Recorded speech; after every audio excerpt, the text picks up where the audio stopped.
Well, hello everybody. This is the vlog of many things. Welcome everybody, and welcome to my co-hosts.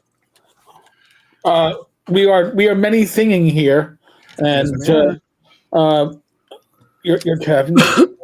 Merry Christmas, Happy Hanukkah, Shalom, Shamil, Shamazel, Hassan Pfeffer Incorporated. Kwanzaa.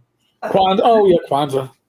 I'm sure there's others. I am not religiously versed in more than one or two religions. So I default to Home Alone. Merry Christmas, you filthy animal, and a Happy New Year.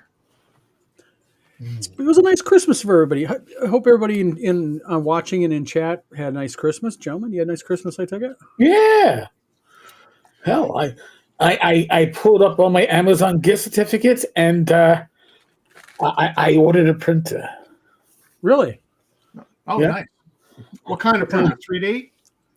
No, I already have a 3D printer. There's no place to put it, so I was like, Oh. Oh, wait a minute. Oh, Paul Catrone asked a very important question. Has anyone else got cod for Christmas? Cod. Like You know what? fish, not COD. Paul, did you find it under your pillow? Because if so, that's bad. cold. Get a cold. Oh, okay. Hey, you know what? Just buddy. No, we've had the toddler out of daycare for a few days, so it's just her perpetual runny nose, and we're all good. Nope, actually, no one's sick here in my house, which is surprising because usually my wife is always this time of year sick because of the little ones. But No, relatively healthy. I'll take that in pieces, but yes. Mhm. But no, I ordered an Epson 4850. One of the doesn't use cartridges. It uses like a well of ink that lasts like a year.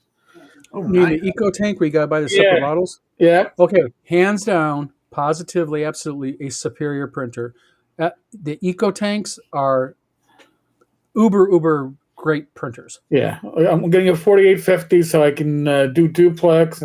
Listen, I have what was now like a 5-year-old laser printer, which is fine unless I'm scanning stuff because if I have to scan through the feed, there's like 2 streaks going and has been for the last 3 years. Yeah, Annoying, and it doesn't do color.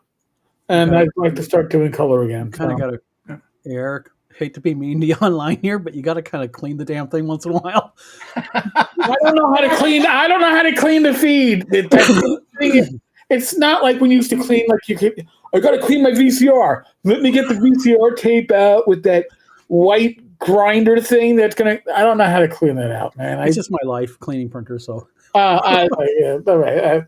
I took a can of air to it, and it did nothing. So I was like, if you take a can of air to, you just blow the shit deeper into it. so I didn't do it for too long. I went, oh, well, that didn't work. You It's see, about effective as blowing smoke up somebody's rear end. Wow! Oh, hey! on the vlog of many things, you learn about printers even. So we're like a general informational kind of thing for everybody watching. We try. We try our very darndest, folks. We try our very darndest. So we are at the end of the year. Mm. Got a pretty good year overall, I think. I mean, we have seen. I mean, you look at the year in gaming and recap. You know, we have seen. Oh, geez, what major news have we? The WotC OGL scandal got rectified. I think somewhat. They learned that they can't piss off gamers. Yeah, but they promised an OGL for the 3. Not an OGL, Creative Commons for the 3.5 SRD and the modern SRD, and we've gotten absolute bupkis. So, Well, we're not saying that they do what they say they're going to do. We're just saying that part of it kind of got a little rectified. That was just WotC saying whatever it took to get you to sleep with them. That's right. yeah. In other words, piss off, shut up, gamers. We're tired of hearing you. We're going to feed you something, and then we just don't do it. Buy our history book for the 50th anniversary. Buy it. Buy it. Oh, what? You don't like that disclaimer? We'll give Okay, you so- a copy. Take care of it yourself. What other major things have happened in 2024 that we can go ahead and talk about? Oh, you know what? Do we want to talk about a bankruptcy? and- Absolutely, it's part Oh, of it. museum. It's a major part of 2024, and that is, I'll be happy to say it. Oh boy! Oh boy! Oh boy! In trouble. Who wants them banned? Who wants them off the I know. screen? Hey, listen. It's going to go off again because you're going to call Rach next. I'm just saying. All right, I'm going away. Is that your son? Who else would it be? Okay. I love him dearly, but I'm always like, dude, like from 8 to 10, esta no bueno, okay? Esta no bueno. And then since he's out in Salt Lake City, I guess he thinks 8 to 10 is like from 10 to 12 because that would be. You know what? Maybe he thought 8 to 10 his time. Sounds to your son. So could be miscommunication. But at any rate, so Tom, you do the recap on that. You have the pleasure. Sure. Well, I mean, there was a bankruptcy filing that it was an attempt to get like a hold placed on all the other court cases. Didn't work, but then it exposed all the finances for that individual to ridicule. It led to one of his compatriots that we believe was complicit with him trying to pretend he was one of the creditors as well and get in on that. And to prove that, he did a text dump. Ooh. That was just horrific because it what is it? Not swatted, where you really revealed personal. It basically showed the private contact information of several well-known figures in the gaming community. Yeah, it was a doxing. And doxing, yes. And then and on top of that, it showed just the complicity between that individual and the CEO of that company, willing to backstab Ernie and Duck along the way. And, and has that thing finally settled? I mean, I've just stopped covering it. I mean, funny thing is, I got an email right before. It was on Monday, and they said, "Hey," it was the bankruptcy trustee secretary. It said, "Hey, is something wrong? You haven't cashed your check yet." I emailed her back, and I literally told her, I said, "I just don't know what to spend it all, so I'm not cashing it." And she couldn't wrap her. She says, "What do you mean you're not cashing it?" I said, "I framed it and put it on my wall." And she was like, "Okay, thank you. I'll let Mr. Richer know." Oh yeah, It's gonna go in unclaimed funds. Yeah, you'll get that in a couple of years. It's an unclaimed fund. That's good. You know what? It's a relic. One day it'll be worth something. Yeah. No, probably not. But no, I mean, the next time you're tempted to do something stupid, you'll look at that and go, no.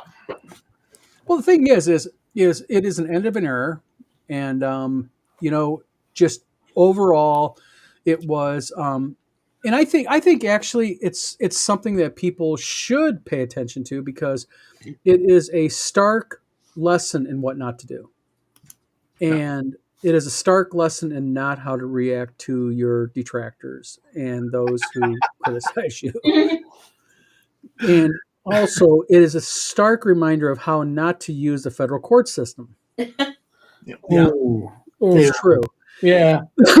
I mean, Eric, do you want to talk about your court case? Well, I would because the motion to dismiss was granted, but then somebody threw a temper tantrum and decided that they were going to throw money at an appeal.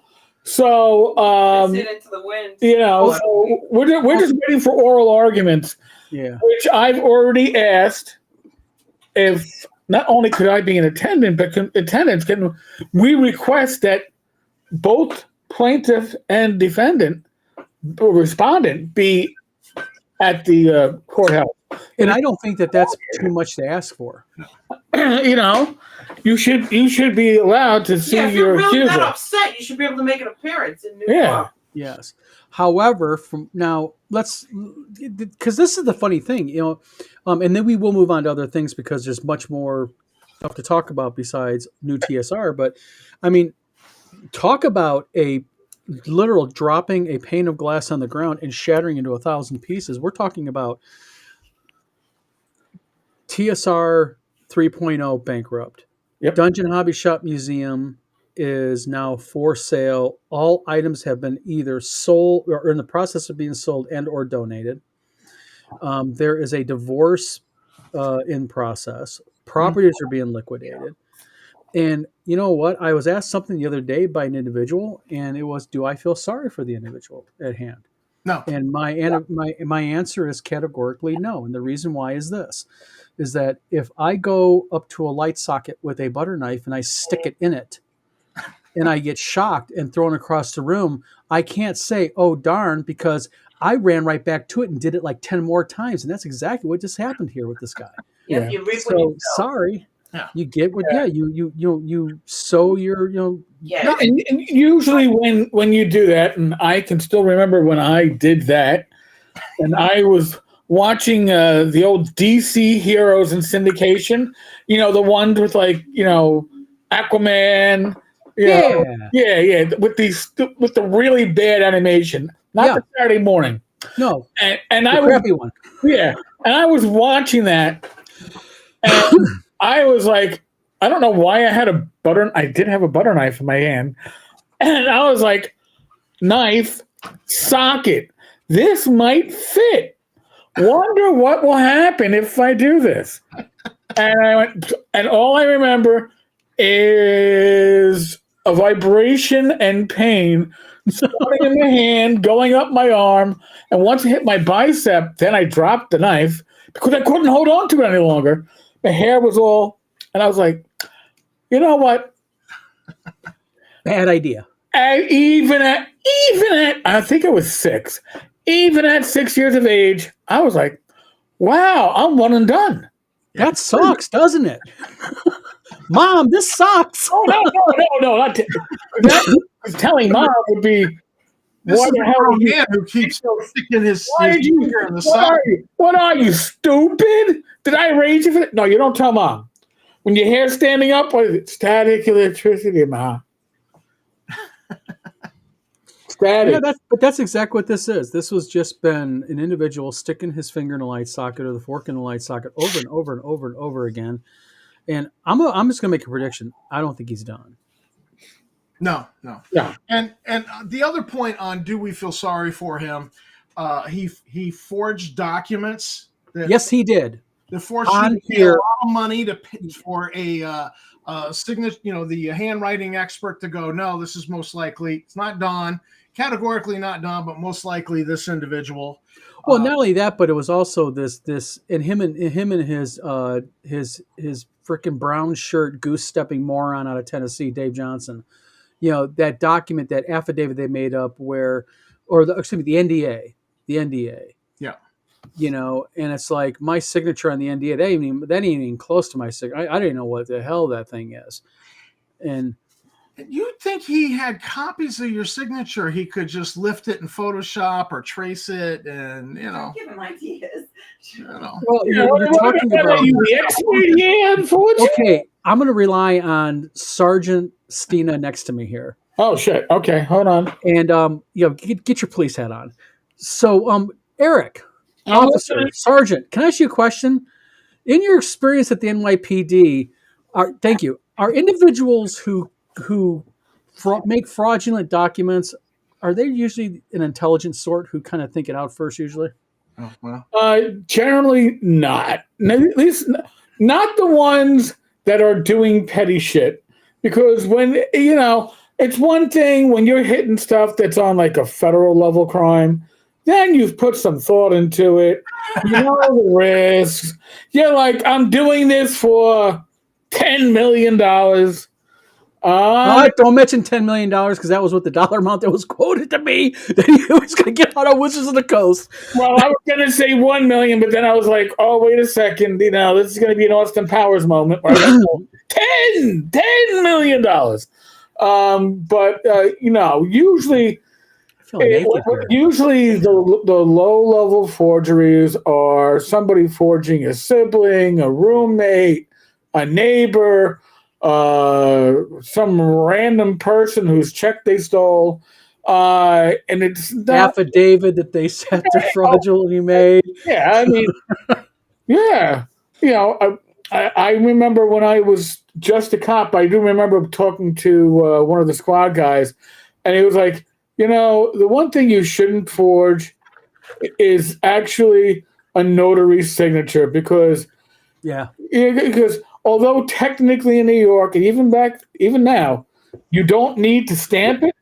If there isn't a stamp on it, it's always going to get vetted by the state. Yep. Always.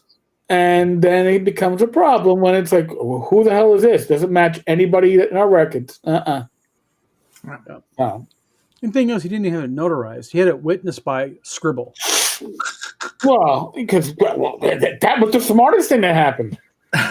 Okay. And for those of you who do not know, and we'll end this poor saga, Mr. Tenkar and Mr. Verrill were in the bankruptcy hearing with me when I questioned Voldemort. And when I questioned him about the affidavit, his attorney objected. And the bankruptcy trustee went, no, we're going to talk about this.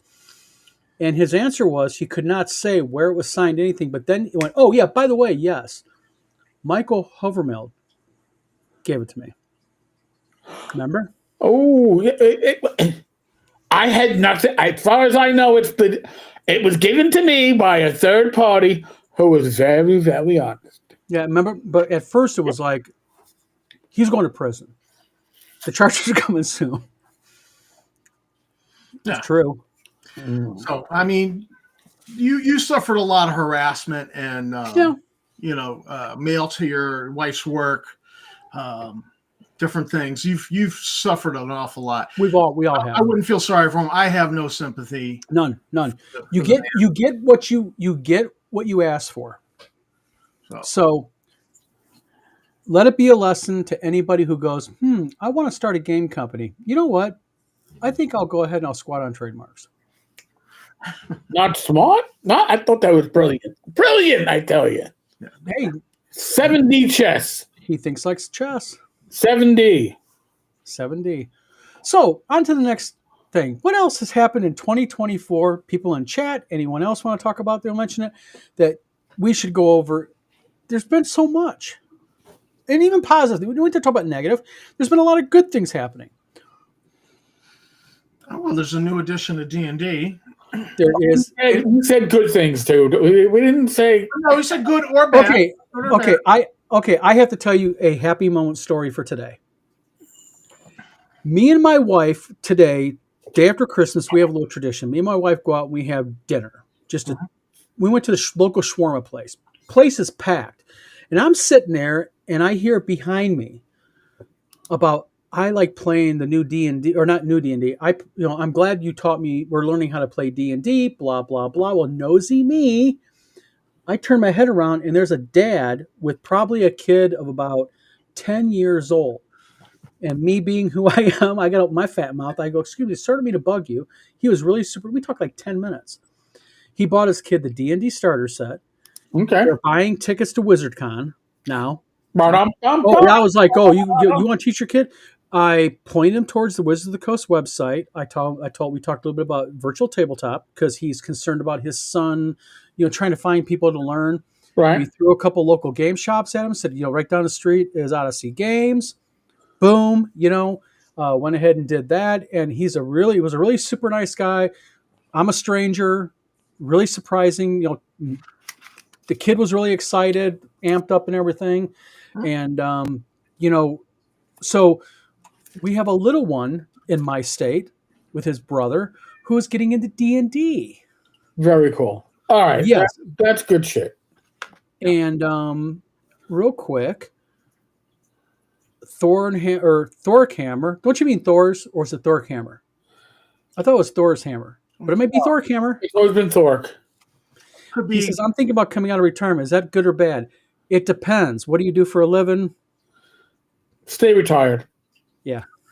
Personally, stay retired. Thaiatus says he released a game system on drive-thru. That's a good thing to happen in 2024.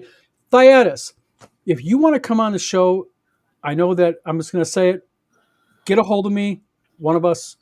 Let's get you hooked up and talk about your game system. He knows how to find me. Believe me when I say this. He knows how to Yes. find all three of us. Yeah, he's a ball buster. Yes. We know. Scott Mulder says Voldemort is a very bad troll.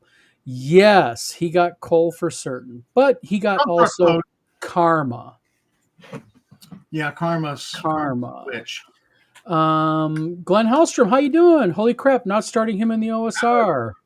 No starting him in the OSR. Glenn, thank you for tuning in. He says, I'm a professional streaker unless it's winter. Stay retired.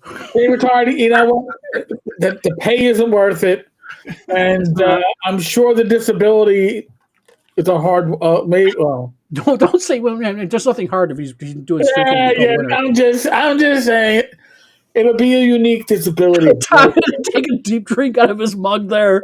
I'm pounding coffee. I Oh, had a man. Coffee? of the day. The day after Christmas, you're pounding coffee. I'm still doing coffee. Can I ask you a question about a Christmas gift, everybody? I got to ask something. My wife got me a Christmas gift, and I need everyone's opinion. She bought me a half gallon of Everclear. Jen. It's Jen. Did she give you anything to go along with it, like painkillers? You know, No, my doctor gives me a painkiller, so I can't drink the Everclear. I'm like, Tylenol. Because if you have, Everclear will take the paint off your car, especially if it's an older car. But No, literally a half gallon of Everclear. it's In gonna. all fairness, I think I have to make limoncello now. Okay. Yeah, you need to mix that with something. Yeah, I made limoncello a few years ago, and my wife and the friends at my wife's school was like all over it. They wanted me to like bring them bottles of it. Oh yeah. Or could it be that we still think it's 2020 and we're making our own hand sanitizer? I don't know. Maybe. Oh, he says I was a teacher. My wife is a teacher, Thork.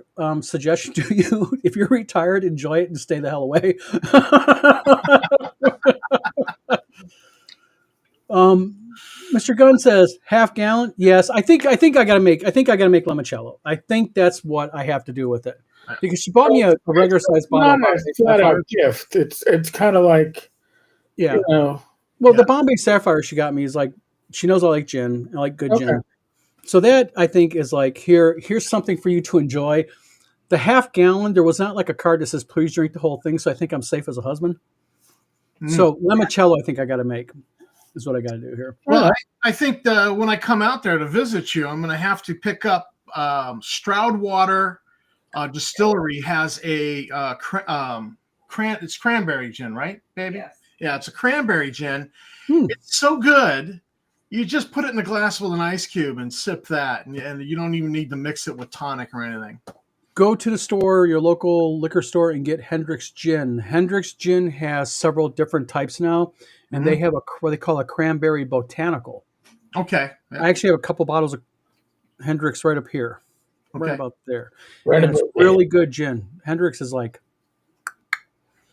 Paul Catrone. So, okay, limoncello use strawberries. Paul, I actually read blackberries too. And what about cranberries? Wait a minute. And it's the season for them. Yeah. Yeah. So I can make limoncello and creme. Yeah, because you got to sit there. Mr. Gunn says Hendrick's is yummy. So cranberry gin, Tom? It's like, and where's this place at in Michigan? Well, it's Stroudwater is a little distillery in Portland, and It's not in Michigan. yeah. No, Okay. It's in Portland, Maine. And my brother's a gin drinker. I'm not. So when he was coming down, I went down and picked up a nice bottle of gin, and I was like, "Oh, this is so good. I don't know if I'm going to give it to Tim." And but luckily I bought 2 bottles. I figured I should sample one before giving it as a gift. And the illustrious Glenn Hellstrom says the Kraken and Coke. Glenn, the Kraken used to be one of my most favorite rums. But let me tell you something. If you like the Kraken, go ask for Diplomatico rum. You will never go back. Trust me. Diplomatico rum, Glenn. Best stuff in the world. Right there. Uh-oh. So, wait a minute. That's about gone. and it's only been 25 minutes into the show. Holy shit! We're only getting warmed up. By the way, I'm not doing the weekly tavern chat tonight. Figured it's the holiday week. Heck, we didn't do talking crit last night. No, you did not. No. But come on, I mean, it was a Ghost of Christmas present, past, and future. I mean, Yeah. so okay. So we've talked about alcohol. We've talked about new TSR, and I think we talked about it in the right order. I got some Yeah. nice dice bags sent in the mail, Oh, glad Yeah. you like them. made by somebody out there in Michigan. Yep, handmade by my wife. These are beautiful bags. Thank you, Don. Thank you. Yep. Yes. Rach is like, I know what I'm using at Page. No, thank you. We just try to think something gamey, something gamer related, something like that. Very cool. And you guys got the life wheels. Yep, I like it. Those have a patent pending right now on them. So, and Eric, I think I'm gonna take your advice. I think I'm gonna crowdfund them. I like that idea. Pretty simple idea, but I think it's a pretty good idea. It's a good idea and something that you could have a low goal and just let it ride. And it's legit. Okay, it isn't like let me get Pop-O-Matic dice and try to kickstart it. Pencil dice. I should have done pencil dice. Oh, you could do pencil dice as a stretch goal. Yeah.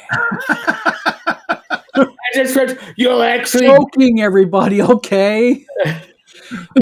By the way, just real quick, we had kind of a monumental thing on this show, and you know what? I'm actually pretty proud of it because we did something on this show that nobody has managed to do in years, and that is, what was it? We held some accountable. Who did we get on this show? Whitman. Ken Whitman. I think that was pretty damn monumental. I think it was too, and we kept them honest. Well, I mean, within the bounds of Well, no, we did. We did is I think what he did is I think he thought he would come on, smile, give his spiel, and we would all, excuse my analogy here, but we would all break out the bibs and get on our knees. And right, like hello, Ken. Thank you, Ken, for calling the fake FBI on me and filing and threatening to do this. Oh, don't worry, Ken. I forgive you. Water under the bridge. But as was quoted to me, the most classic moment of the entire video is when Eric lost his shit on him. No, that was actually nice to do because you know what he did is he does the most brilliant job of victim blaming. Oh my God, he's so good at that. And then he continued after the show tried to manipulate. Offer to take the polygraph if we all flew down to Indianapolis, Indiana and paid for it. Don't worry. When I win Lotto, the first thing I'm going to do is have Ken on a polygraph. But I'm not going to ask him any of the questions that he expects me to ask him. That's right. See, that's the thing. I think what he thought that we were just going to kind of like give him free reign and go, oh my God, you are here. Let us go ahead and talk about what a nice guy and how, because has anyone got their money yet? Because he said he was going to start making payments and getting Kickstarters refunded immediately. Anyone? Yeah. No? Beulah?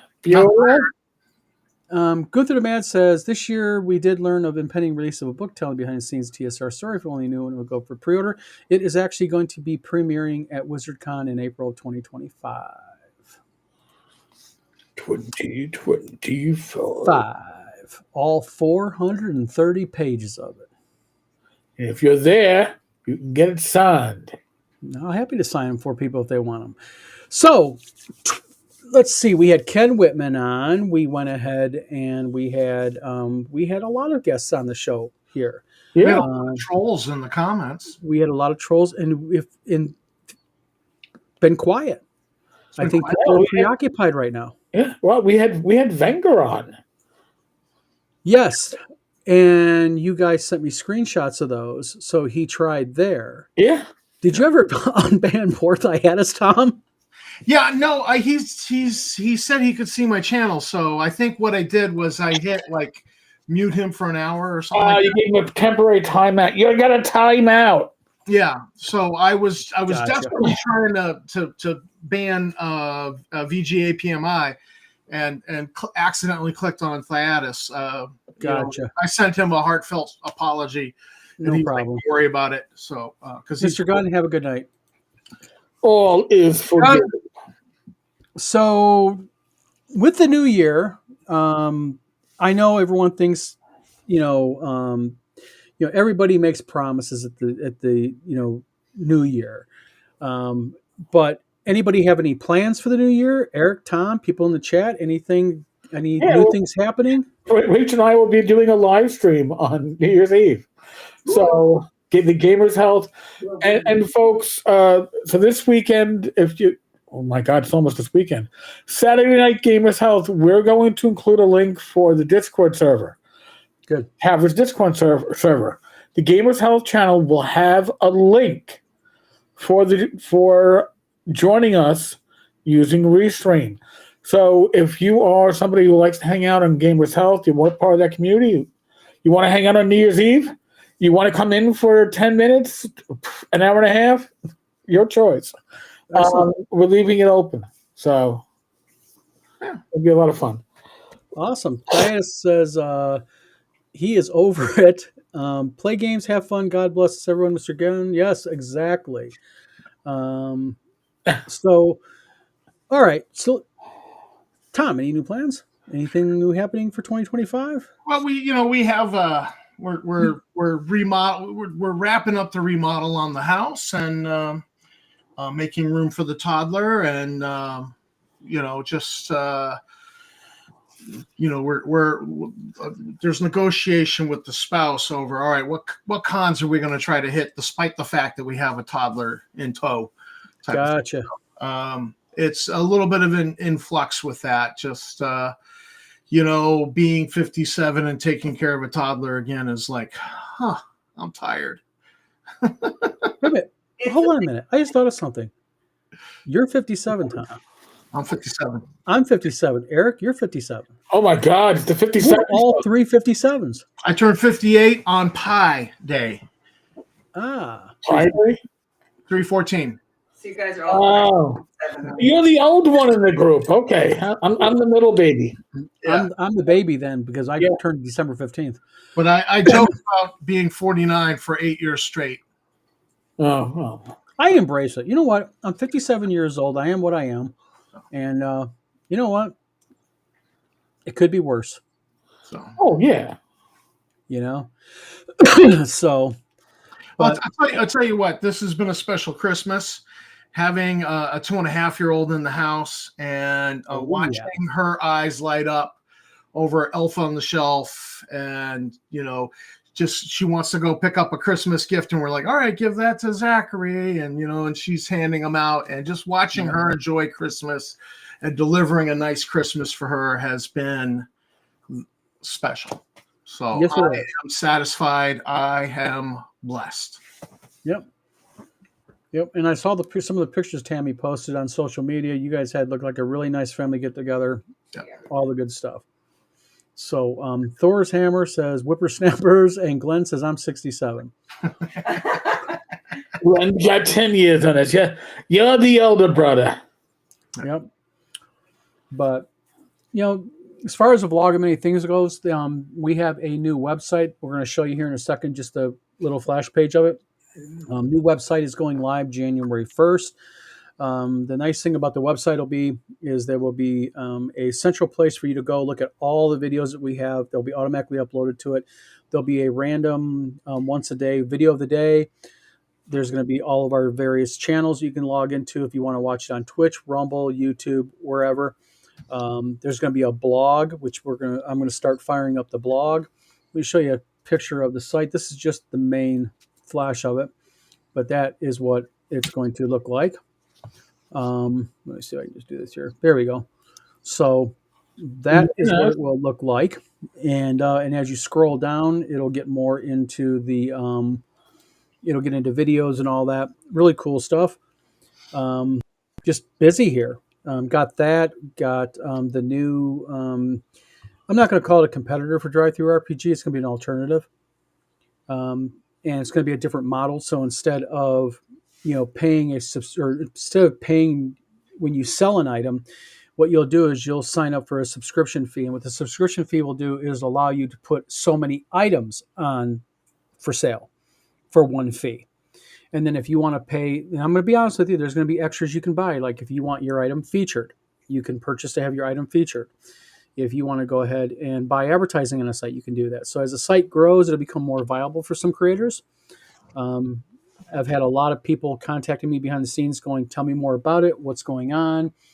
Throw numbers at me, talking numbers. Jim Wampler and me had a really detailed talk about it, and then he put me in contact with a guy who actually started a site before that was a competitor for Drive Through RPG. Oh, nice. And so there's that going on, and then conventions, guys. We got conventions happening here now coming up. Conventions. 2025, The year of the con. the year of the con. So Good con. Sorry, the good con, not that other con. yeah, the year of the good cons. So we've got the first one out the gate will be Page, correct? Yep. Philadelphia Area Gaming Expo. I'm going to butcher his name. Ron Mishke? Mishkner. Oh, really? Yeah. There's no N or R in it. I think there is. I'll look it up while we. Oh, I thought it ended with an E. No, I don't believe so. So Ron Meisker. my apologies, Ron. I butchered names like that. Meischker. A good German name. Yes. So that is in that's like 2 weeks now, ain't it? 3 weeks? 3 weeks, I think. 3 weeks. That is in Philadelphia, as we all know. Now, see, that's a con that interests me because this is his second year, Yeah. and he's already got 1,200 flipping tickets sold. Yep. That's crazy for a year or two There's a con. lot of gamers in Philadelphia, in Pennsylvania. Yeah, but still, man. I mean, for a convention really, he doesn't have a website. He goes off tabletop events strictly and Facebook, social media. Yeah. Mm-hmm. But see, Ron kind of gets it to about he's in Philly, so you can grab from as far away as New York. You're grabbing DC, you're grabbing Baltimore. You got this whole swing of what's within about a 3-mile drive, and that's I think the huge part of it. He's really got a good location because.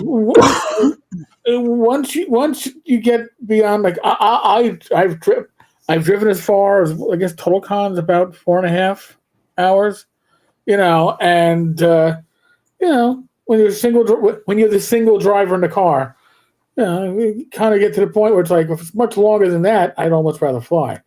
Almost, I'd probably rather drive even for the 11 hours, but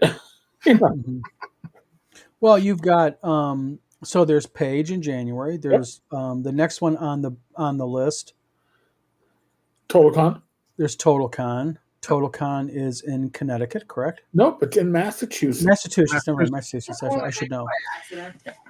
Yep. Yeah. So we had a family thing last year. Graduation or something. Yeah, Zachary was graduating with his master's, and he had he's a music major, and so he had to perform. And of course, we had to go see that. And then Tammy was like, "Do you want to swing by and see if we can have dinner with Eric and Rachel?" And so we did. We crashed the party over at Total Con. It was great, even though we didn't play any games. But now, are you coming to Total Con this year, Tom? Tammy? Yeah, we should be. we should be able to. We got to figure out the baby though. It's different when you're no longer empty nesters all of a sudden. Yeah. Sorry. That's right. So- Yeah. So then what else we got going on? There's conventions going on. There is Page. There is Total Con. There is I don't know what Magic User Con? No, Sorcerer Con. Well, in March, there is Gary Con. There's TSR Con, and no, that's right. That's no, wait, that might happen. VentureCon. VentureCon. VentureCon is though in July, I think, or June. VentureCon's been growing and growing. He keeps moving the ball forward. You know what? He just does his own thing, and you got to respect the guy and the fact that nobody bitches about it. Everybody says it's a great convention to go to. They have a lot of fun. And from what I understand, he really gets into it. Venger really gets into. I mean, he like dresses up. I mean, he does the whole spiel. So what else we got going on? Bitch about it would never even go in the first place. You said there's a Magic Con happening. Isn't it? Yeah, in April, right? Oh no! You're talking about WizardCon. Yes. Yeah. Don't make me throw my D20 at the screen because this thing is metal and it'll break it. Yes, there is WizardCon the last weekend in April. That is the convention we are putting on. And along with WizardCon, I will plug him, even though he has attacked me. There is DaveCon happening the same weekend in Minnesota. Dave Simpson Con? No, although you know it's going to be really interesting to mention Dave Simpson. I got to tell you, Dave Simpson, I guess, loves to go to TotalCon. Yeah, I can't wait to meet him. I'm going to shake my hand. He saw him and he just didn't seem to want to. No. Hold on. I'm putting on my proper headgear. Hold on, wait a minute. You mean to tell me that I'm not going to get an interview by Dave Simpson on Gamers on Games? Come on, guys. On Gamers on Games, the vlog and many things crossover. Dave, while I talk about gaming, you talk about suicide. And real simple. We're going to break into a side thing about this Joker. All right. He actually had the audacity to get online the other day. I don't know which one of you shared it in chat, but I ended up watching it. He actually got on in his car, and he basically told people that he was going to be dying of cancer. He invoked his daughter and leaving his daughter fatherless and all that, and then came back 20 minutes later. Went to the doctor. It's all clear. No. It's not terminal. Yeah. It's still dangerous. I got to come back in a couple of months for another evaluation, dude. As somebody who's had cancer, somebody who's had congestive heart failure, was hospitalized 3 times in 2020. They don't say come back in 2 months. Yeah, hey, you're not leaving without an appointment. You're not leaving without your follow up if it is serious. Yes. Because I'll tell you something. When I back in 2017, when I had my major issue that they discovered, they thought I had cancer, and I was like, they were like slamming me with appointments. I mean, my wife had to take time off work because there was so many appointments, and they were rushing. Like they would do a test and they would rush it to get the results back. Thankfully, not cancer. But the point is, they didn't go come back in 2 months. We'll talk to you. A couple of months, listen, when you feel like it, you get on the phone, maybe you make it just about making drama. He's just nothing, but what a piece of shit. Yep. By the way, Cistern says it's Mishker. Oh, Mishker. Well, you know what? We now know. Cistern, thank you very much. And by the way, don't think you've ever been on the show before. Thank you for tuning into our show. So we've got, so April, there is WizardCon, there's DaveCon. May, anything in May? Not that I'm going to. I really, I double up in June, but no.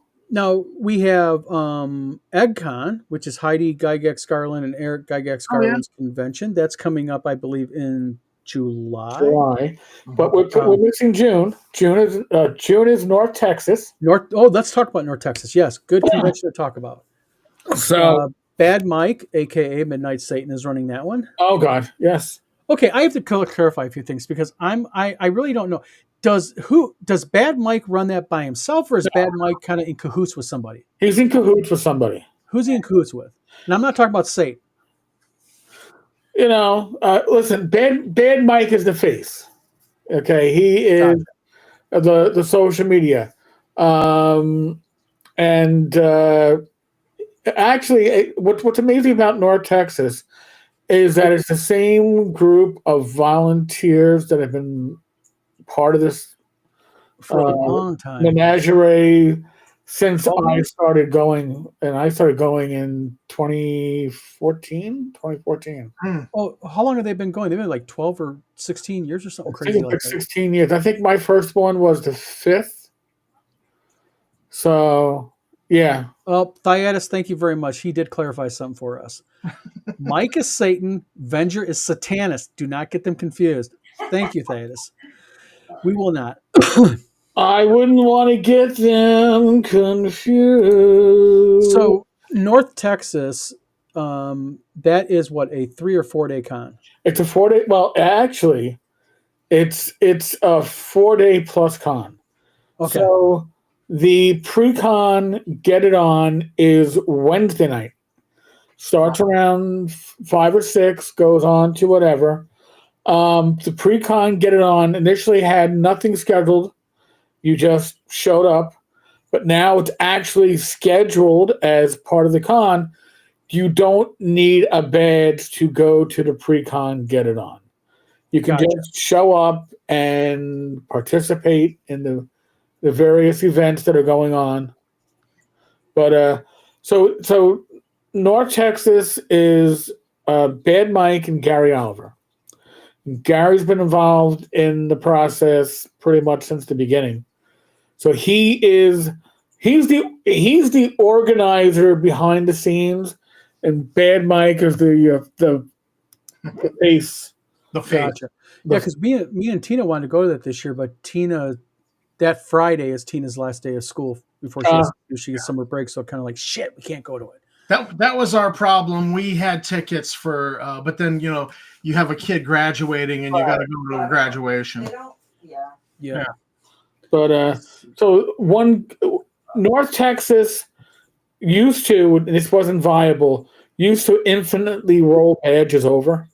But they will now roll badges over 1 year. So if you can't, if the last moment, your boiler bursts and you just can't go, whatever, they'll just put your badge in for the next year. You know what?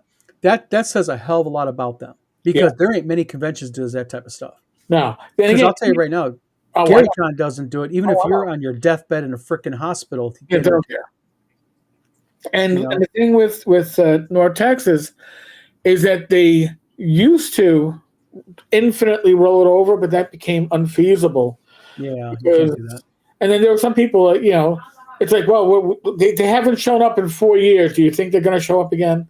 Why are we rolling this badge over? So now, and I'm sure if it was on a real, holy shit, you had a death in the family, the next one, you'd reach out to Mike or Gary, and I'm sure they would make things. But still, a really good gesture that conventions just do not do, and that's really cool of them.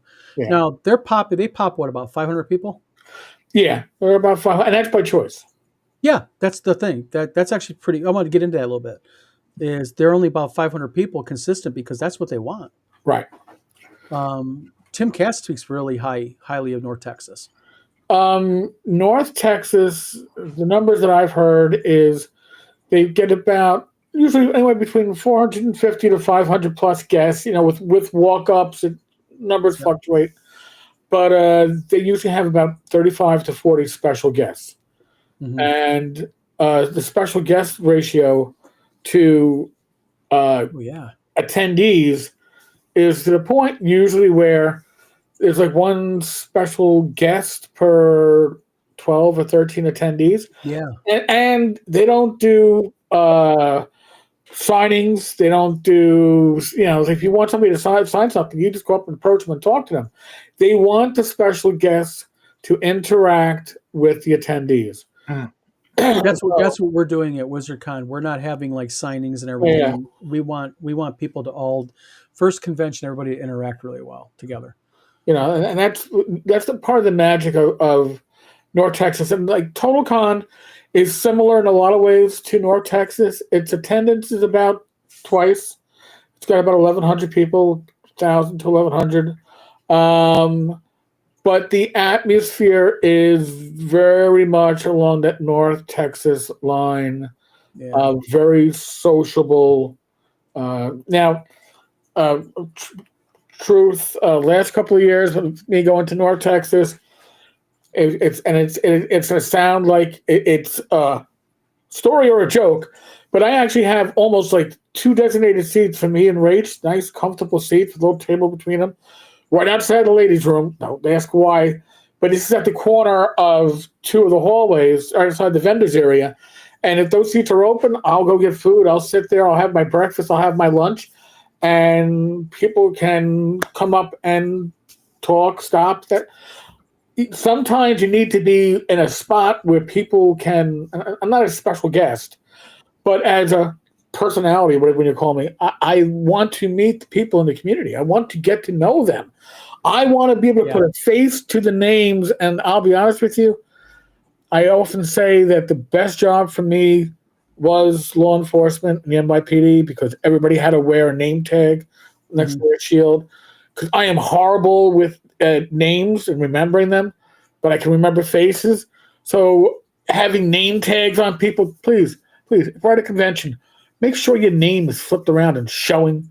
Because you have people like me who want to know who they're talking to. And if the convention allows you to put a nickname down, don't put your childhood nickname down. Put your most used screen name if you're so I can go, oh, that's Bubble Butter or whoever you're posting at. But at least I know, or Terry R. or Tabletop Tap Room. So then I can make that connection. And not just me, but others. You know, I go to conventions to socialize. Will I play games? Yes. Will I run games? Yes. But that's not what I'm there for. I'm there to meet the people from this community and to make that connection. I think that's more important. Yeah. But we follow North Texas with Central New York Con, which is is that a new con? It's a new con. I'm gonna and Roger. We're gonna put. I'll butcher your name, Roger, and I'm gonna just call you Roger Rabbit as a shortcut. But Roger Rebis. I say it's Rabis. Rabies. You say it's Rebis. I say it's Rebis. Okay, you're in the chat. Who got it? Or did we all three butcher? Roger will have to tell us. So I come back from North Texas on a Monday. And then I hop in my car and drive upstate on Friday. Now, I got to give Roger a lot of credit. The con is Saturday, Sunday. So if you're doing a 2-day con, that is a perfect schedule to work around people who are stuck working a normal 9 to 5, Monday through Friday job, where they don't need to necessarily take time off from work. I'm retired, but it's a great – usually a 2-day con is Friday, Saturday. Mm-hmm. Don't know why. But 3 wrong tries. Oh, we'll let the community. I'm not going to make another try, Raj. Sorry, can't. I'm the one that's screwed up. I said Rebix, and he said Rebis. Darn it. Rebis. So is Roger Rebis the one running Central New York Con? This is the first year. Cool. So I feel your pain, Roger. What's that? What town is that in? Hold on a second. I will tell you right now. New Hartford, New York. Okay. And I used to live up in Plattsburgh, so I thought it's not 10 hours upstate for me. It's more like 4.5. Mm-hmm.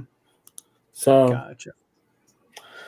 So what do we got? We got June and so like I said, we have EggCon. That's Heidi and Eric Gygax Garland's.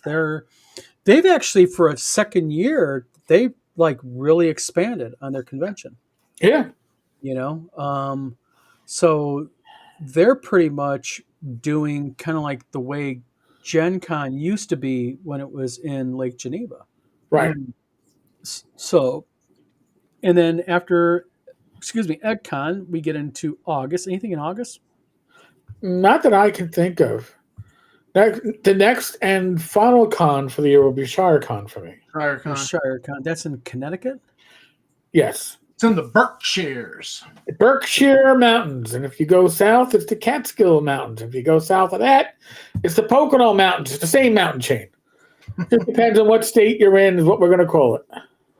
Now, anyone in chat or anyone watching, does anyone know of any other conventions we have not mentioned or talked about? Because um, that's one of the things that's going to be on the vlog of many things. There's going to be a convention list that is not going to be by far complete, because Eric made a good point earlier. Is there's a lot of like 1 day events and stuff, and it's not really a convention. It's more like a game day. Days, they used to organize a lot of them on EN World. Used to be in the forums. And the thing is, realize that if Don or I or Tom are involved in making this list, it's going to revolve around games that we're likely to be involved in playing. So if it's a old Pathfinder all the time convention, it's probably not going to make our view. Things that are old school gaming certainly will, and things like that. Or TotalCon isn't old school gaming, but it kind of has an old school gaming track. A lot of these cons that are larger have a track that is fairly old school, which I think is very interesting. TotalCon has a major wargaming component to it as well. Yes, and board gaming. I mean, people forget that too. Historicon is all wargaming, but that's like 5,000-6,000 people. No, Historicon is in Texas, ain't it? It was in Pennsylvania, and it moved down to Virginia, and I think the attendance went down, so now it's back in, I think, Prussia, Pennsylvania. Because I think Historicon is part of a couple of conventions for Warfare Gaming. They're part of that. They're part of a club, aren't they? Yeah. Well, Historicon might actually have a East Coast, West Coast thing going on, with one in PA, one in Texas. And I haven't been in years now, and gotcha. And Drink the Paint Water is in the chat. Thanks for coming to our channel. Says Con on the Cob near Akron, Ohio, I believe is October of 2025. Yeah, Con on the Cob in Michigan. For those of other who are into it, there is UConn at the University of Michigan. That is a large game convention, but UConn also has a large video game component. So it's kind of like a mix. Oddly enough, we got asked with WizardCon if we were going to have a video game bank, like PS5s or something. No, it's strictly tabletop gaming. You want to play Magic the Gathering, you want to play Risk, Monopoly, Chess and Checkers, go ahead. D&D, Pathfinder, GURPS, you name it. It's going to be tabletop gaming. So I was part of a history presentation on Star Frontiers at Kineticon. But when we got there was no gaming. It was just, cosplay. I mean, the whole convention has been taken over by cosplay.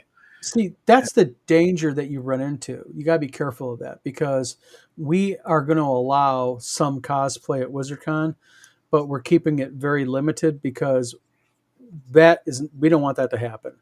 And then you mentioned real quick, Tom, you mentioned a game convention a few seconds ago. Historicon. No, you mentioned another one. Oh, Kineticon. What? Yeah. Kineticon, talk about, what is it? Where is it? Well, it's in Connecticut, obviously. Yeah, it's I was invited to be part of a panel history discussion of Star Frontiers. I said, sure. And so we went down there, and it was the audience was my wife and the other panelist presenter's wife and his daughter. And so we had this big empty room. We filmed it, pretended there was an audience, and so it was great. But the whole convention, there was a great dealer room, but the whole convention was cosplay. Yeah. See, you got to be careful of that. That's not how it was advertised. It was advertised as family friendly. Yeah, family friendly, and the thing is, that's the thing with us. We're not really doing cosplay there. What we're doing is we're having a costume contest on Saturday night, and that's just a fun thing designed for people, because we got a lot of people saying, "Hey, can I dress up on? Do we have a contest or something?" We're trying to have a lot of fun with it. Roger Rebus says Historicon is run by the HMGS, Historic Miniature Gaming Society. Yeah, that's the guys. They also have a large group in Michigan, Roger, and they love the game Bolt Action also. Okay. And we're going to have Bolt Action at the convention, but we've actually been boycotted formally by the local Bolt Action Club. Oh, wow. The reason why we got boycotted by them, they're actually on their Facebook page saying do not attend WizardCon, is because they wanted to attend WizardCon and they wanted 25 8-foot tables. And we said we could not give that to you for the entire weekend because of other people. And they said, we need 25 tables to play Bolt Action. What kind of convention are you? And the guy went up my left and down my right. And I was like, hey, I'm not mad at him, but Right. you know what? We can't just let you have 25. We can accommodate you. We can give you like a room. We got several rooms willing to do that. Nope. He wanted 25. He wants it to be a Bolt Action convention. Game con. Yes. Mm-hmm. So, and Thayeta says Bolt Action is a fun game, and it is a very fun game. But the thing is, and just to let people know, for those who are into Bolt Action, we are going to have a Bolt Action component there. We've already got people reaching out that have said, we want to come. Can we get a couple tables? So, Dietis likes his Ruskies. Yeah. Got the T-34s.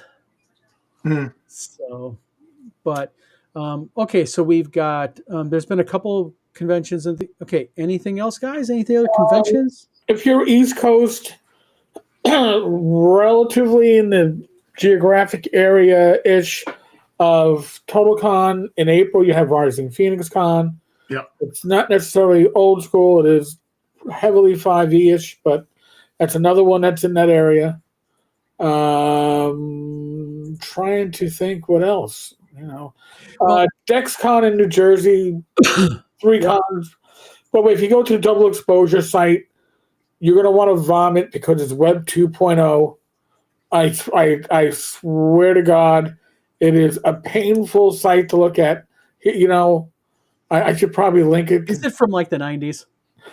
All right, so hold on a second. Hold on. I'm gonna have to share it here. Hold on a second. No problem. And while you do that, Zachary Melvin made a good question here. He said, "How about a con that provided child care or daycare services?" Zach, I can kind of answer that to you.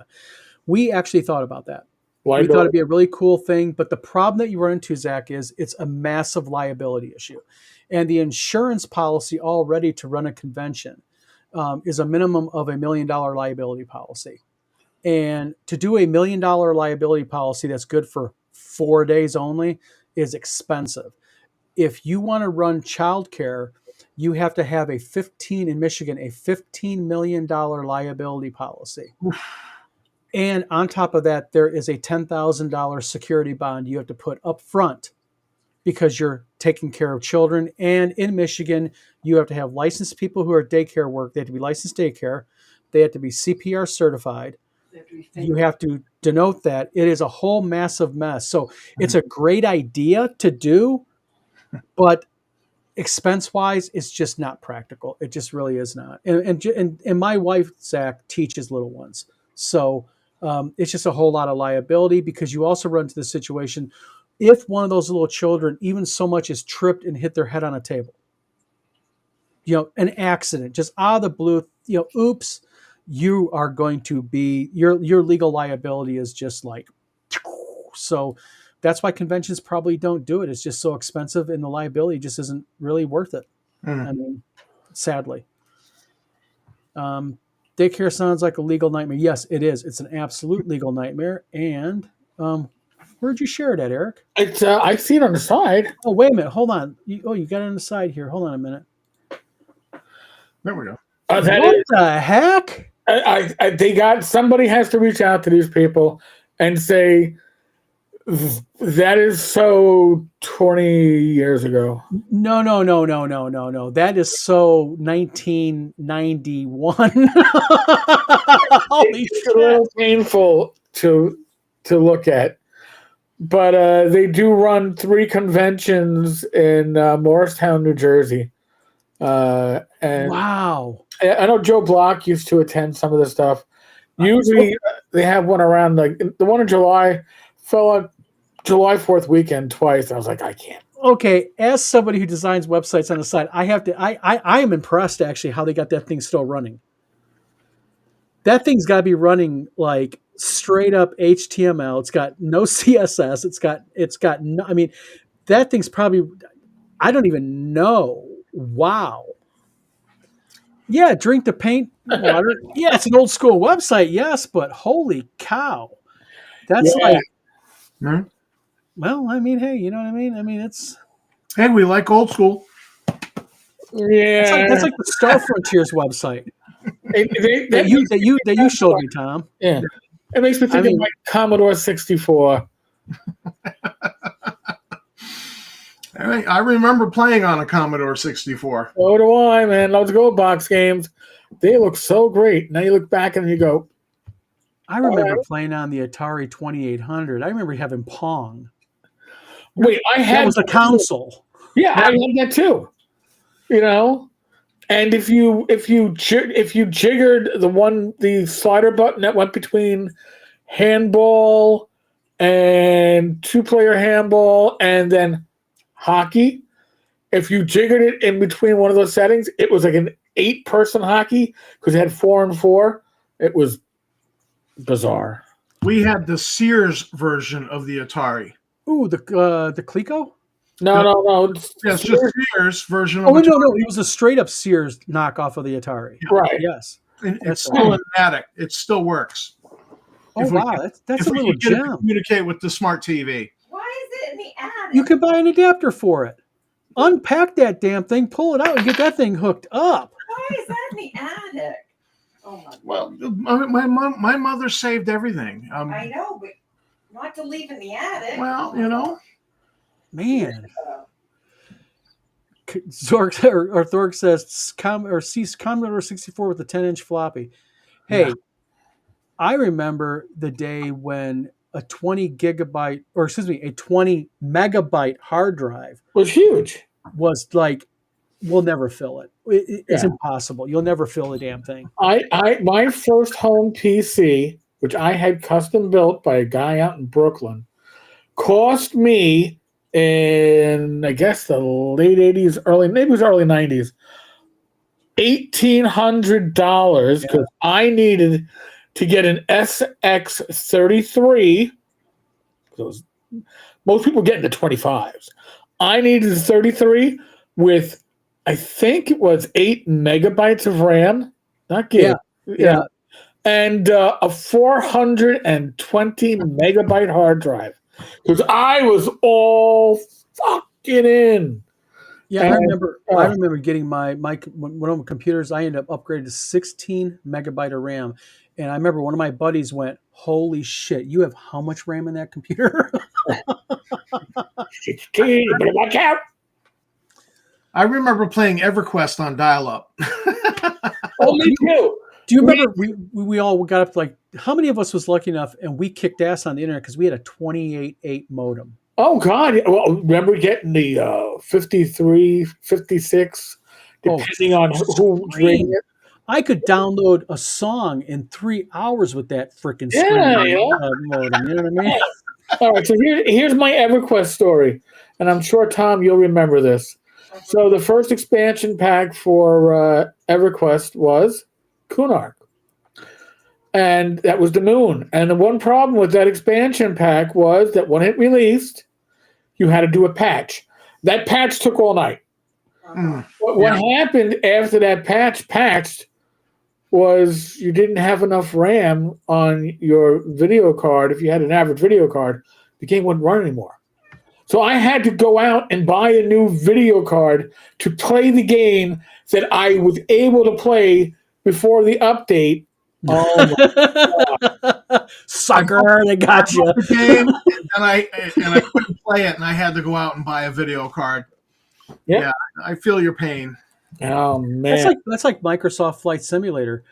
You know, it seems like every week you go, if you want to play it, it's like, oh, we have an update, and I've got a fairly powerful computer, and we have fiber optic, and the update for that damn thing takes like an hour, and it's like massively huge. So, In fact, I have right here. This was my original EverQuest. Oh Ooh. wow!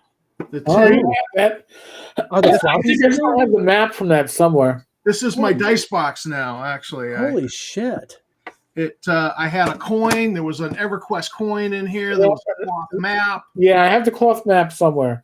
Yeah. I think the coin has been long Is lost. EverQuest still a thing? Can you still Yeah. play the game? You Yeah. can still play the original. It's EverQuest Live now. I believe. still log in and play it. EverQuest 2. I still log in and play it a little bit. Tom, are you one of those people that have a super powerful character? You just get online to piss people off and kill people and hunt them down? No, I actually have 100th level crafters and then like 20, 30, 40th level adventurers. And I just mess around. I just grind out a few craft writs and move on. So Wow. And here I am sitting there thinking Zork was the shit when I was younger. Hey! After the Commodore, actually, was it no? Before was it before or after? No, before I got my Commodore 64, I had a Coleco Atom. Let's see. My dad brought home the Osborne, which was like the first like suitcase laptop. And then I got a TI 94, Texas Instruments TI 94. And, you go like 10, call clear, 20, go to 10 and watch it go, you'd be like, woohoo, watch it just go, run it down. You were like doing shit when you're my age and doing that kind of stuff. Yep. And then we got the Atari 2600. And I'll tell you what, I was so pissed off because we got it. And I'm like, yes, got the 2600. Like a week later, I never forget his name. His name is Paul Glaza. They got the Intellivision. Television Rock. My friend Kenny had that. Yep. yeah. And Intellivision had the D&D game before the Atari did. Yeah, it had the D&D game. Had Venture. Yep. It had some. Now the Coleco Atom was really a ColecoVision with a digital audio tape drive and a daisy wheel printer. Daisy wheel printer. It was loud and it was slow and loud. It was so loud. My father tried putting cushioning underneath it to dampen it, but it just made it like deeper. And it was like ka-chunk, ka-chunk, chunk, chunk, ka-chunk, chunk, chunk, ka-chunk. I was like, oh my God. Why am I printing anything out? Not that I can program anything on it. I couldn't even program a dice roll. It took like 10 minutes to print one page. Yep. Yeah. Yuppers, how far we have come. And now we got Eric blowing dust in his computer and having to buy a new one. Listen, it's had that streak for a couple of years. I'm just like, all right. You had a streak on your printer for 2 years. No, Why not don't you tell me that? not when I Tell me that thing to clean it. only when I scan through the feed. Do one page at a time, not an issue. But when you got to scan like 18 pages of a legal document, it's like, all right, well, good enough. But I wanted a color printer, and I got the Amazon gift certificates and a little money on my credit card from your cash back, and I was like, oh, wow, it's only going to cost me $23 after tax out of my own pocket. That works. Yeah. And courtesy of Rob Conley of Batniatic Games, I got the Epson 8550. That's one of the ones I have in here. And that can do 12 by 18 and then 11 by 17 or up to just shy of 12 by 18 borderless. And that's an EcoTank, because you bought an EcoTank. Yep. For those of you who do not know what EcoTank is, it is a printer where instead of buying cartridges or toner, you had to fill the ink wells. And you would think that it's a ripoff, that there's a gimmick here. But if you're going to print fairly regularly, and this is the only downside of them. You got to print at least once a week. Yep. And you got to print in color, because you got to use all those colors because they'll clog. But if you print, oh my God, those things print nicely. And we're talking about photo quality based on the paper you're using. Really, really beautiful. Nice. Scott Mulder says the Magnavox computer made in Michigan. Yes. Yeah, well, I'm sitting here with a 10-year-old Hewlett Packard printer. So No, we don't. We have a brother. is that a brother? Yes, and Okay. it's a industrial practically. Yeah, but it's 10 years old. It's been sitting here a while. But the thing is, it depends what you print. I mean, Not that you much. know, you want pain in the ass, get a large format. Get a large format. I'll tell you what, you'll be taking that thing apart literally monthly, cleaning it. Well, after Mom passed and I was going through her file cabinet cleaning up, she had printed like MapQuest directions and then saved them. She wouldn't throw them away. She saved them in her file cabinet. Might need them again. Roger Rebus says, I print constantly from D&D stuff to homeschooling stuff. Yeah, I mean, I'll tell you what, and he has an EcoTank, he says. Yep. I'm sorry, I got talk. EcoTank, he just got talk up because I gotta admit, when he went ahead and said buy the 8550, I was skeptical because I got online. I was like, oh, it's an EcoTank. No. And I was like, okay, it's on sale. We'll pull for it. And all of a sudden, boom! I'm like, ooh, like really nice. So, but any other plans, anyone, for 2025? Anyone have any like long range plans for their channels? Well, for my channel, listen. I know from talking to people. I know from looking at the numbers. I have viewers either on the other side of the pond or the other side of the world. I'm going to try to add a live stream once a week, probably around 12 noon Eastern time, to fit better into the schedule of others. It might be solo. I might grab one of these guys with it. But it'll be a bit more freeform than the other stuff. And your channel's grown quite a bit in the last year. Yeah, it's been doing pretty well. We are adding Rumble. Tonight's probably the first time I've streamed to Rumble in a couple of months. We're streaming to Rumble too here on Vlog.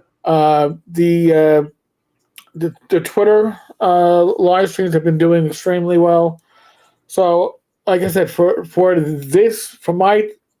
Tinker's Tavern, but for my channel, we're going to do, like I said, a live stream daily on a daytime. The day is going to change only because it's for my appointments and my wife's appointments and my father's appointments during the day. So I can't just say it's going to be Wednesdays at noon, because it might not be Wednesdays at noon. Mm-hmm. And the Discord, normally I took today off because it's the holiday week. Yeah. But usually on Thursdays, if I'm not at a convention, we're doing the speakeasy Thursdays at 9:00. Now, real quick, explain what your speakeasy is. It's just a hangout. People don't know. It is literally just a hangout of gaming geeks and such from around the world. Our regulars include Dave from the UK. We have a regular from the Ukraine. We get an occasional visit from, I think, Thailand. We get people from around the world, but again, now this is going to be once a month, and I'll announce on the Discord. I'm going to throw in a hangout that's going to be in the afternoon Eastern time to better accommodate people from different regions. It is literally an hour and a half to 2 hours of unfiltered talk about whatever. It includes world events, because again, we have somebody from the Ukraine. We've had it when he's been on, and it's not recorded, folks, and all that stuff. He's been on, and we've heard the announcements in the Ukraine that there is a warning for impending bombs being dropped, basically an air raid warning. You're like, makes it very real. Okay, wherever you stand on this, it makes it very, very real. Yeah. But that's just part of doing things with the community, for the community. The Substack is going to be the videos that me and my friends put together, highlighting the best of the last week from each channel, and also my development as I'm working on Blades and Arcana, the core of that, throwing some ideas out there, which I've gotten some good feedback. especially from James Spahn, who's been like, "Good idea, but no, you're overcomplicating shit." I'm like, "Fuck you, James. Love you, Gotcha. fuck you." Scott Mulder says, "Did I get Don? Did you get my product samples?" Scott, no, I did not. Did you email them? How'd you send them? Drop me a PM via Facebook, okay? When we're done here, and I'll chat with you about it because I have not gotten anything. Yeah, it's the same. We just hang out and talk about stupid crap, Yep. gaming, current events, people just shooting the breeze. It literally should feel like you're hanging out at your local bar. The conversations go from gaming to sovereign citizens. Dave from the UK loves to point out videos he's watched, to people talking about the events in their lives and health, the latest gaming news and crap. Gotcha. So literally just kind of like a speakeasy, sit down, informal, shoot the shit, have some fun, and So we've had nights where it's only been 3 or 4 of us. We've had nights where we've had 14 people on it. By the way, for most people, it is push to talk on Discord. Because the last thing I want to do is have somebody log in and they're eating as they're listening, and all you hear is chomp, chomp, chomp, chomp, chomp, TV in the background. So it's push to talk. And if you have a special reason that you need to have the mic open, I have it open because I'm hosting. But let me know and we'll make it work. But Gunther asked a question. Gunther says, "What about Zork?" Gunther, Zork is an awesome game, and this is nothing for 2025. David Floor is lead programming on it. I am doing all the artwork for it, all the storyline writing, all the maps, all the items, and we're putting out we're putting out a game called Zonk, which is a ode to it, but it's kind of like Eye of the Beholder mixed with Zork mishmash. So good stuff. So Tom, anything? Well, I'm working on projects connected to Blades and Arcana, Star Frontiers. Just our life got turned upside down when we had a toddler move into the house, but in a good way, upside down in a good way. Upside down in a good way, yeah. And it's and that's been special, but I'm also fighting with the insurance company to get some surgery on the knees, and so I can get back to real physical labor. You got that coming up in January, don't you? Well, actually, we found out the surgeon was out of network, and I can appeal. Oh, geez. I can appeal, but I read the thing, and it's like, you understand that, and it's basically a legal document written by a lawyer that makes you obligated to pay. When I shouldn't have to pay, I should have my knee replacement 100% covered. So I'm not doing the appeal to get the out of network. I'm going to have to start all over with a new surgeon who's in network and just do the whole process. And so it's going to delay the surgery on that, because I'm sorry, no, they're. I read that document. I could share it with you. It's a horror show. It's like, you understand, you're going to be obligated for this. You're going to be obligated for the difference between what we're going to pay and what the doctor actually wants. He's not obligated to take our money. You're going to be on the hook for the full amount. We'll pay 10 cents on the dollar. Go fuck yourself. That's I read between the lines and I saw the go fuck yourself. Yeah, absolutely. Yeah, and that's a real shame, because I'm sorry, they don't tell you need knee replacement unless you need freaking knee replacement. Well, they let me see this doctor, and then and it's I don't know he's out of network. How am I going to know that? Well, if he was out of network, how the hell are they paying for him to begin with? because they'll let you see him and do the copay. Okay, yeah. So I have a copay to go to the doctor's office. It's minor copay. I pay it when I'm there, so I just don't get a bill. And then they're like knocking on my door for the hey, you haven't paid your bill. But so I just pay it when I go there, and it's not a big deal. And I just, he's 5 minutes down the road from me. So I was like, this is great. I like this guy. 5 minutes down the road. And convenient. He's attached to a hospital right here in Lewiston. The closest one that's in network is all the way down in Portland, so it's like a 45-minute hour drive. Who wants that? But I'm going to have to I got to bite the bullet. Yeah. We're just along for the ride. So, well, I mean, other than that, I mean, like I said, I mean, hopefully 2025 will be a better year. I hope it's a better year just in general gaming camaraderie. I'm looking forward to it. I'm looking forward to 2025. Yeah. And I'm looking. I think I'm going to make kind of like a commitment to. I think I'm just going to back away from a lot of the online BS drama. I mean, if a fellow convention wants to say I'm squatting on a date, you know what? Deal with it. Yeah. If another game company gets mad at me because they're going bankrupt and they hang out with neo-Nazis, then that's their problem, not mine, right? Right. And I think that's the thing. I noticed like the channels are growing. Like I remember not even a year ago, you were getting ready to just hit 3,000 subs. Now you're at what, 5,200, 55? 5,200, 52. Yep, and you're at hitting almost 1,000. I'm 800 and something. Gotcha. So I mean, slowly growing, and that's a good thing. And I think what's happening is just, I think you're a good example, Eric. Is your channel's growing the way it is because what you're doing is you're centering on true gaming interests and true gaming news. Right. And I think you're a poster child for it because it shows one thing that, and I learned this on TikTok.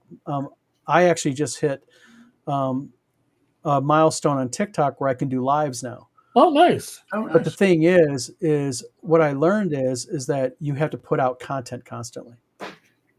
Like you can't just relegate yourself to a video a week and expect to really grow large. I mean, people want to feed, they want to be fed content and such. And, I think that helps a lot, but yeah, here's to a good 2025. I look forward to it also. Definitely. Real quick, JP got rockets. Thanks for tuning in the channel. He says, or they say, we saw the results of a runaway health insurance system not supporting that action, but sentiment is commonly shared. The problem is this. This is the problem, JP, that I have, is that you cannot call yourself the best country in the world when health care is weaponized and people who need knee replacements can't get it because of this now and that, and now they got to go through more pain, more disability, more issues because now they got to go through the entire process again. And we can't, how many people are dying because they can't get the medical care they need, but here's the thing. We look at other countries like medical service, and if you look at it, it's just like prescriptions. If you just need generic, it's a great prescription plan, right? The moment when you get into name brands, then you start getting bent over.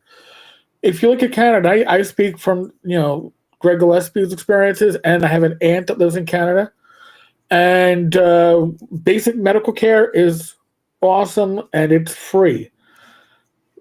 She has a shoulder that she can't move, and she's had to wait. Well, I think she just got it. She had to wait nearly 2 years for an MRI. Mm-hmm. And we can get an MRI same week, sometimes nearly the next day. So, and it's because, yes, our system works on profits. Obviously, somebody's making money off it, and that's why. Whereas their system has, it's the government was only going to spend so much money, so there's a backlog on specialized care. If you want your general care, you are fine. I know Greg, I think, needed a surgery, and I think he has been waiting over a year to get it, which in the United States, if you and that's a big if, right? If you have the health insurance, you're generally not going to wait that long, and certainly not a year. Or look at Dave from the UK, one of the regulars on my channel, and certainly hangs out on Thursdays. was waiting 2 years for cataract surgery. Mm-hmm. Oh, I mean, with my insurance, it's kind of messed up. It's a good policy and it's connected to Blue Cross, but there's state of Maine mandates on it that complicate the situation. I believe it. And so once the state of Maine starts going, well, we want this, they start putting these mandates in place, it messes everything up. And so it's great insurance, but yeah, it's like my wife. My wife has through her school Mesa, and I have TRICARE. And the thing is we're lucky because it depends who's getting treated, but you have a primary, and what the primary doesn't take care of, thank God, TRICARE and vice versa takes care of. So Right. we're blessed on that. Because I'll tell you what, right now, if I had to pay my medical expenses since 2017, geez. we would be living in a cardboard box under a bridge someplace. I mean, it would have bankrupted us like massively. Biata says something interesting. He says, Don, you're telling me we were pre-approved for the birth of my last kid at a particular hospital. 4 months later, they pulled the rug out from under us, and we ended up paying $8,000 out of pocket. See, that's the thing, though, with me, just like with you, Tom. This is the problem with our healthcare system, I think, in general. And I'm not trying to get off on a tangent here, but it's sad when you can go to your doctor and they'll pay for it, do your copay Right. and all that. Doctor says you need surgery, and they say, well, he's out of network. And it's like, dude, come on. If he was out of network, then he would be out of network for you paying besides my copay.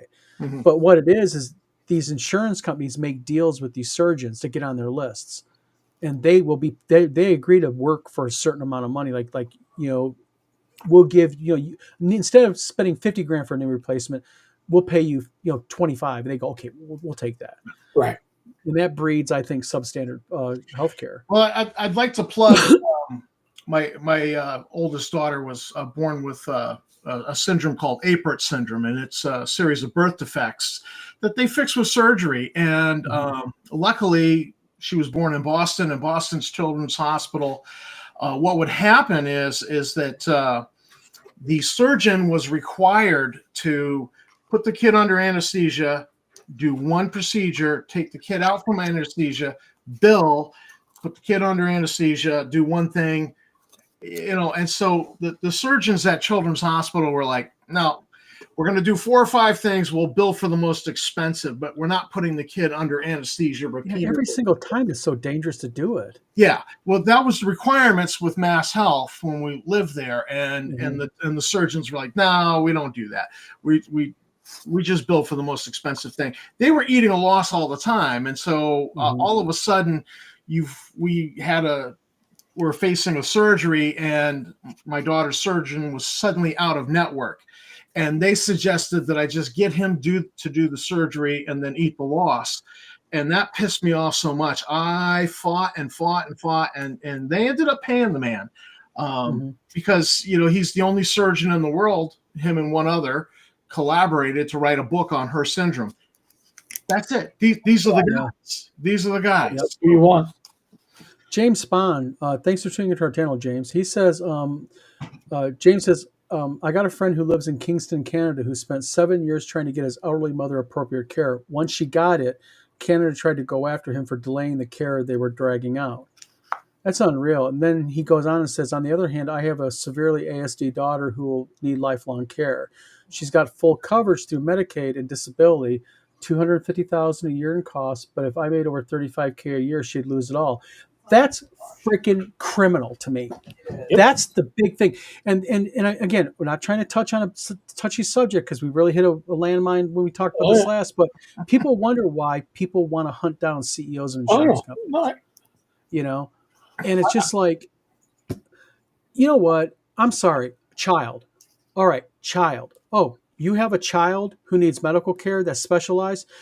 I don't care how much money you make. If you can afford to pay for part of it, yes.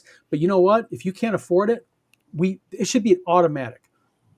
Sorry, no child should go without medical care. I mean, you can't make over $35,000 a year, or it's like either it's the devil's decision to make. I mean, what do I do here? That's horrible. And I've seen that. Listen, I noticed that when I was a cop working in the South Bronx and in Harlem after that as a sergeant. And you had people that, listen, they wanted to work, but if they started to work, their benefits would get reduced $1 for $1 once they reached a certain earning point, and it wasn't worth it for them to work because, as they put it, I'm not making anything more than I would be now if I was working. And it doesn't make it. The system is setting people up to fail. But let me ask you a question, Eric, on that. You and Tom both. Hmm? I saw an interesting video the other day where a guy was talking about, why is welfare so prevalent in the United States versus other countries? Right. Why is it so prevalent? Why does our government seem to encourage it, almost like keeping the minimum wage the same since like 2001? The minimum wage was increased from $4.50 an hour to $6 an hour back in federal, not the state. Federal, Yeah. 1988. I remember because I was working at the time or 87. It was really, it was $4.50. It got raised to $6. Yeah. I was working retail. I was already making $6 because I was in the electronics department, but everybody else got brought up. And then I think it's $7.25 an hour now. Yeah. It's an insult. However, the argument is, well, if you pay people more, stuff will cost more. New York State has raised the minimum wage to like $15 an hour. It's going to be, I think, 22 in certain parts of the state. That's great and fine, but you've got to find a way to allow people to, and this isn't, I don't care whether you're a conservative, a liberal, Republican, or Democrat, doesn't make a difference. You need to find a way to allow people who are in the circumstances that they are in, and maybe they've been in the circumstance for generations, to earn money and not lose essentially $1 for $1 in benefits as they do it. I agree, but that's the whole thing here. The theory behind it this guy threw out there was the theory of, if you keep them poor, you keep them under control. You keep under control. I personally, as somebody who lives in a big city, believe that it is done to keep the votes. Yes. Under control. Yeah, absolutely. We can control the narrative even. If you control the narrative, you control the votes. And the biggest success story of my career, honestly, was about 4 years on the job when I'm at a corner in a marked patrol van, and somebody sees me and starts walking over from a group of miscreants hanging out the corner. And I don't know what's coming up at me, and I'm unsnapping my weapon against the door because it's a dangerous area. And he's calling out by my nickname, Flounder, Officer Flounder. I'm like, oh, shit. He didn't look like a cop, and he wasn't. He was somebody that I arrested. And I gave him the advice I gave everybody else, which was get an honest vice. He got arrested for marijuana. I said, be an alcoholic like the average cop. And I was joking when I said it. All right. But there was some truth to it. And he was like, you're the only person who ever spoke truth to me in my life. And when I got out of holding, central booking, he goes, my girlfriend was yelling at me, and she was right, and you were right. And I gave up the marijuana. I gave up the weed. He goes, I drink now, but not to excess. And turns around, and he got security in the back of his jacket. He's doing security at the local CVS. I'm working now. I'm taking 2 college classes at the local community college because somebody in authority spoke truth. Yeah. And treated him like a person. Mm-hmm. And that is something, when you are somebody who is on welfare, on public assistance, you're invisible. All right? People, the average person doesn't want to know about you. And these are the people who have so much potential, and the government, the system, I shouldn't say the government, the system. And the system is what runs the government. The system doesn't want to empower people. It wants to keep people beholden, like you said, to keep power over them and to basically, essentially, keep their votes. And, when you empower people, you free them. Mm-hmm. That's always been my way of looking at it. Yep. So I don't want to comment after that. I think that was well said right there. Yeah. I mean, like I said, hopefully 2025 will be a better year. Looking More forward. positive. I'm talking about even just among gamers. I'm talking about like there's too much of this OSR versus new age players. Oh, you like that, you suck. Oh, you like that, you're racist. You know what? Well, let's get more into play it if you like it. If you enjoy it, it's a good thing, including 5e guys. It's a positive. Like the kid in back of me today at the restaurant, he's playing 5e. You know what? The kid's playing D&D, man. Yeah. And he could be a future OSR gamer. You never know. All the kids at the middle school it's 10% of the middle school is playing D&D. They're playing 5e. I ran a Star Frontiers game, which is 40 years out of print, and they loved it. They ate it up. There was none of this, oh, that's an old game. I had one kid on the spectrum who's like, he signed up for my game, and I explained to him, I said, no, this is a sci-fi game. He's like, oh. And he just walked over to the other table and joined that. He wanted to play D&D. And I wasn't insulted, but they love it. We don't need edition wars. Play what you like to play. Yeah. And that's kind of the reason why we did WizardCon. It was just an idea to bring people together. Doesn't matter what you want to play. Doesn't matter what edition you want to play. If you're gaming, friends at a table, it's a positive thing. Yeah. So, well, we've been on here almost 2 hours, gentlemen. Yeah. I didn't think I would last that long, but the coffee kicked in. Oh, well, there you go. Good deal. So, shall we break this menagerie? Well, no, we'll break, folks, from me. Thank you all for the great support that you've given the three of us and our families over the last year. Amen. You have been amazing. The people have accused me in particular. You do clickbait. I don't do clickbait, but except the definition of clickbait, because I want the clicks to make all the money.